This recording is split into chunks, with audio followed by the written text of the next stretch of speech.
Another topic related to power.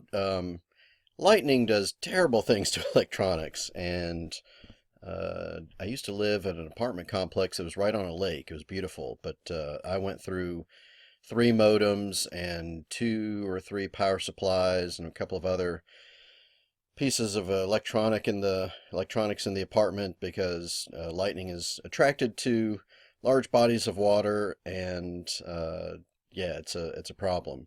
Now you might think, well, you just need a surge suppressor attached to all your stuff. The problem is you can get a very high quality surge suppressor that's going to help. It is going to help, but if you get a direct lightning strike, there's nothing you can do.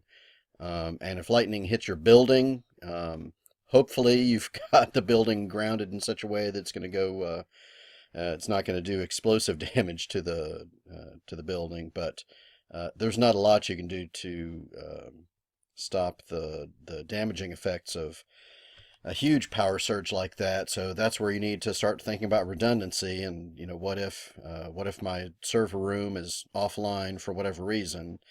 Are you going to have a hot site, cold site, warm site, all that stuff that's in, I believe, a different chapter.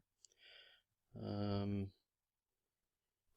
yeah, this is the big red button that you don't want to hit. So again, at Corning, I was trained never hit the red button unless lives are at stake, because that shuts off all power to everything. And I hope you know that turning off power to a server or even a PC, just pulling the power, is a terrible thing to do for a variety of reasons, but especially for disk drives and especially for any Unix-based operating system. It leaves all kinds of files open. It screws up your file permissions. I compare it to turning off power while the needle's on a record, on an old-fashioned turntable. It's very bad, so you always want to go through a proper shutdown. You should hardly ever have to worry about hitting the big red button. The funny thing is, a lot of times the emergency shutoff is right beside another big red button, which is the Halon abort button. So say somebody hit the button to release Halon, but you want to abort the Halon release. A lot of times that big red button is right beside it. Don't hit the wrong button. Just saying. I think the only way you can really maintain physical security is if it's just an ongoing concern, not something that you audit every quarter or something. So when I say at the bottom here to address physical security in every single project plan, I mean in before you wrap up any project, you want to make sure you document everything you need for disaster recovery for that particular, if it's a new piece of hardware, a new piece of software you're rolling out, or a new service. What's the DR plan? What's the backup plan? What's the redundancy plan? How critical is the information that you're protecting with that new thing that you rolled out into production? Have you documented all the operating procedures? It's not glamorous, but that's the key to safety and physical security. Remember in an earlier chapter when we were talking about protecting data when it's in three possible states, those states being it's at rest, it's in storage on a server, it's in transit across the network, or it's in use. That's related to, it doesn't line up with these three, but I would say direct observation would line up with data as it's being used, and then interception of data transmission lines up with data in transit. That third one is just weird, and it kind of has to do with data at rest, picking up the residual radiation from the pixels on a monitor. I don't even understand it. That's why I've got it in green. But read it if you're paranoid about the government. Definitely read that section of the textbook. It's crazy. Data interception. If you've had 468, you've had the homework assignment already, where you can use Wireshark to intercept any data that gets transmitted on your network segment. It's a little worse with Wi-Fi because it's a lot easier to pull out signal from the air, whether you're on that person's segment or not. Wi-Fi is inherently insecure, and so again, these kind of physical security factors need to be built into every single project plan. Another great way to intercept data is a pwn plug, which again I talk about in 468, but a pwn plug, but about $200 on Amazon. It's a little device, looks like an air freshener. Plug it in, it'll start capturing data automatically and cracking passwords and sending them to you remotely. And it looks like an air freshener. Those are scary devices. I say in 468, I'm not sure how to defeat them. I'm still not sure. One thing you can do to help is to segregate traffic onto different VLANs to keep traffic separate, but we're kind of deviating from physical security now to back to logical security. Basically, the best way to prevent data from being intercepted is to encrypt it, such that even if I grab it out of the air or grab it off the wire, the data is still somewhat protected. But even when we're talking about encryption, we're talking about all the ways around encryption. So again, this is why physical security is important. If I can get physical access to your PC, I don't care if it's encrypted or not, because if I can, get to your machine and see a post-it note there with your login information and log in as you or as somebody else. Physical security is the problem, not logical security in that scenario. There are so many things you have to worry about with physical security. I think a couple of you work for companies that do not allow you to use any kind of USB device on your laptop, which is becoming a little more standard. I think it's a difficult policy to really be consistent about.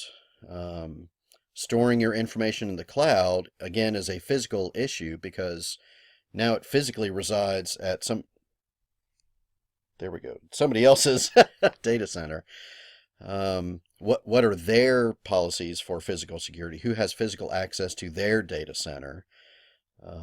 Tapes, of course, we've talked about, they have to be stored off-site. That's another physical issue.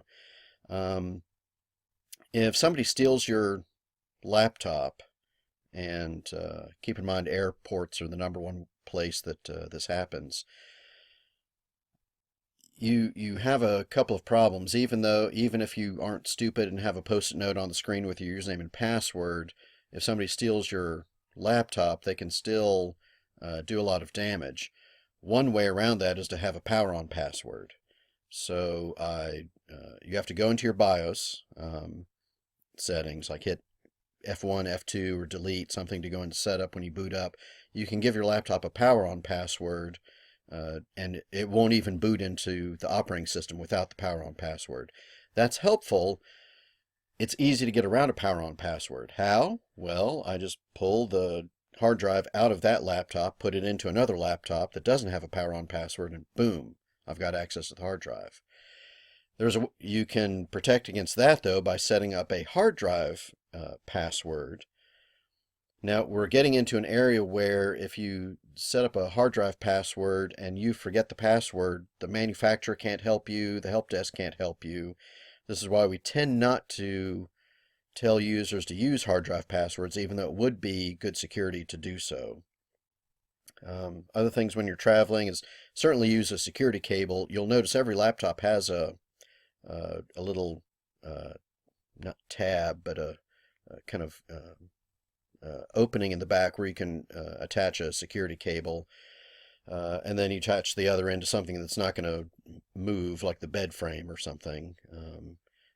This is in case your hotel room does not have a safe for you to stick your laptop in, but a lot of companies require these now, and sometimes they require them even in your office or in your cube to securely fasten your laptop to the table so that nobody can walk off with it, because they are so small and so easy to walk off with them. Some companies don't allow you to keep a laptop in your car for fear that it's going to be stolen, in the sense that you can't leave it in your car. You have to have it with you all the time. Laptops do get stolen all the time. One of my a CIO that I reported to. We were off at a offsite meeting, and her laptop was stolen out of her hotel room. And she was our brand new CIO. She had been there less than a week. That was kind of embarrassing for her. The person who's responsible for information security, boom, her laptop was gone. Does she have all kinds of sensitive information on there? Oh, yes. Um, let's see. Yeah, we understand how, Find My iPhone works and such. Just keep in mind that all these things have to be regulated with policies. You can't expect people to do things if you don't write down, this is what you're supposed to do. This is good physical security hygiene, if you will. Again, writing, you've got to write all this stuff down. When we're talking about physical security threats, we're thinking more about insider jobs. Whereas logical security, you're thinking about people outside the network that are trying to break into your network. Whereas with physical security, they're already basically inside. Telecommuters are actually an example of they're outside, but they're inside. And if you allow people to bring their own device into the office, you're bringing an outside threat inside inside your network. I'm not a big fan of BYOD. I think it's a huge threat to security. There are some cost savings associated with it. I'm not going to belabor the point of the fluid perimeter, but I think Google may be on the right track to not think in terms of a perimeter at all anymore. Every single computer on the network is a threat, is a potential threat to security. Inventory management sounds boring, but honestly, how can you tell if something was stolen if you're not tracking all of your inventory? And the only way to track inventory is to assign a number to everything, assign an asset tag. So my laptop for SIUE has an asset tag on the bottom with a unique identifier, as all SIUE equipment does. Everywhere I've worked, we've had to assign tags to computer gear. You just have to decide what's the cutoff. You're not going to assign an asset tag to a pencil. You certainly want to do it for laptops. You certainly want to do it for servers. Do you do it for phones? Maybe. You have to figure out where that cutoff is. And because the book talks about social engineering in the chapter on physical security, I have another opportunity to show you the video that I didn't have a chance in a prior session that I really want you to see. But just keep in mind the relationship between social engineering and physical security. If you allow somebody into your building, you're giving them that many more chances to socially engineer your employees. In fact, somebody's going to use social engineering to get into the building. Maybe because they're in a wheelchair and they ask you to hold the door for them. How many of us would slam the door on somebody in a wheelchair? It's tricky. How hard is it to borrow a wheelchair and wheel up to a building and ask to be let in? Not hard at all. Again, so I love social engineering examples because they're awful. But here's a great one. We're going to wrap up with this. Okay, I'm adding this. I just pasted in this slide from the previous week because we didn't have a chance to look at this video. I wanted to show the video to say when we were talking about cryptography and encryption that encryption doesn't help against social engineering attacks.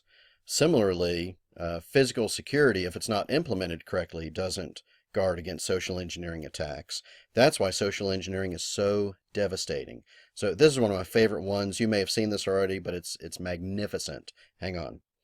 All right, this is part of a documentary where a guy dares hackers to. He's at DEF CON and he's challenging people to hack into his life to get whatever information they can, and he just gets destroyed left and right. The whole video is definitely worth watching. I'm not going to play the whole 11 and a half minutes. It's really worth watching. I've got to show you the first 4.5 minutes. Here we go. Hackers are everywhere. From Ashley Madison to JP Morgan, from Jennifer Lawrence to the federal government. Our biggest celebrities, corporations, and institutions have all been the targets of devastating cyber attacks.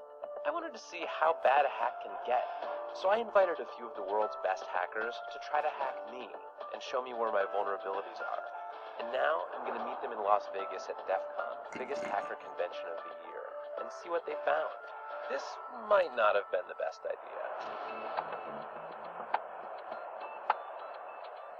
DEF CON is the biggest hacker convention of the year. It's a place where thousands of hackers come to hear talks, to demonstrate their newest hacks. It's actually a place that's so dangerous to be on the internet that they tell you to turn off the Wi-Fi and the Bluetooth on your phone, and they tell you not to use the ATMs too, because those could be hacked as well. This is the DEF CON ballroom. This is sort of the main room where things are happening, and it's pretty wild. I think this is car hacking village. This car is locked. Can you get me in? I'll unlock it for you. Should be good. Hacking is no longer like this fringe activity, and if you are at DEF CON, there's a good chance that you're here because you want to learn what could happen to you or your company. Anyone here first time in the SCCTF? Holy crap. I invited Chris to hack me with his team, but they're going to hack me using social engineering, which is essentially hacking without any code. They just use a phone and an internet connection. We help people with human security issues by testing vulnerabilities for like a network test, but it's for the people network. We test those vulnerabilities, see where the holes are, and then help people learn so they can patch them. Can we try some of this? Can we try some... Yeah, see if it works? Yeah, we probably could have our star visher here make some phone calls as Let's do it. Sure. Do you want to do a sample phishing call? What's phishing? Phishing is voice solicitation, and basically what you do is you use the phone to extract information or data points that can be used in a later attack. Let's do it. Who are you going to call? Maybe I'll call your cell phone provider Okay. and see if I can get them to give me your email address. I bet they're good. I bet they have my back. But yeah, go for it. I'm going to spoof from your number, so it's going to look like it's calling from you. Okay. Hi, I'm so sorry. Can you hear me okay? My baby, I'm sorry. my husband's like, we're about to apply for a loan, and we just had a baby, and he's like, get this done by today, so I'm so sorry. I can't call you back. I'm trying to log into our account for usage information, and I can't remember what email address we used to log the account. The baby's crying, and can you help me? Awesome. In just 30 seconds, Gmail.com? Jessica gets my personal email address. Now, if I needed to add our older daughter on our account so she could call in and make changes, how would I need to go about doing that? You would have to send me a secure PIN through a text message? Yeah, well, the thing is, I don't think I'll be able to receive a text message if I'm on the phone. Shh. Oh, I'm not on there either? So I thought when we got married, he added me to the account. Okay, my Jessica name is uses my girlfriend's name and a fake social security number 5127. to set up her own personal access to my account. Wait, I'm sorry, so there's no password on my account right now? Can I set that up? She even gets the support person to change my Thank password. you so much for your help today. So she just basically blocked me out of my own account. I'll get her fed after this. All right, thank you. Holy shit. So they just gave you access to my entire cell phone account. You're gonna have to go on and change your password now because it's Jess, my name. And all it took was a crying baby and a phone call. Yes. I really thought that my cell phone company would protect me. I mean, like, this is the most basic stuff, and they're not doing it. And if they're not doing it, you know all these other businesses aren't doing it either. Okay. I love that one. You may have seen that one before. Watch the rest of it. It gets worse from there. So what Jess was doing in that video is called vishing with a V, vishing. And because I love it, I will totally ask you about it on the exam. So you've been warned. Let's do this. Let's go ahead and wrap up. I think we've covered at least everything we absolutely have to cover with physical security in Chapter 9. So please reach out to me when I get back into town. If there's anything that you're not comfortable with in Chapter 9, I'll be happy to talk to you more about it. I will try to stay on top of email. I'm going to do the best I can. I have no idea what it's going to be like this week in terms of access to Wi-Fi and such while I'm in Maui. But yeah, I guess I better get back to packing and getting ready to go on vacation.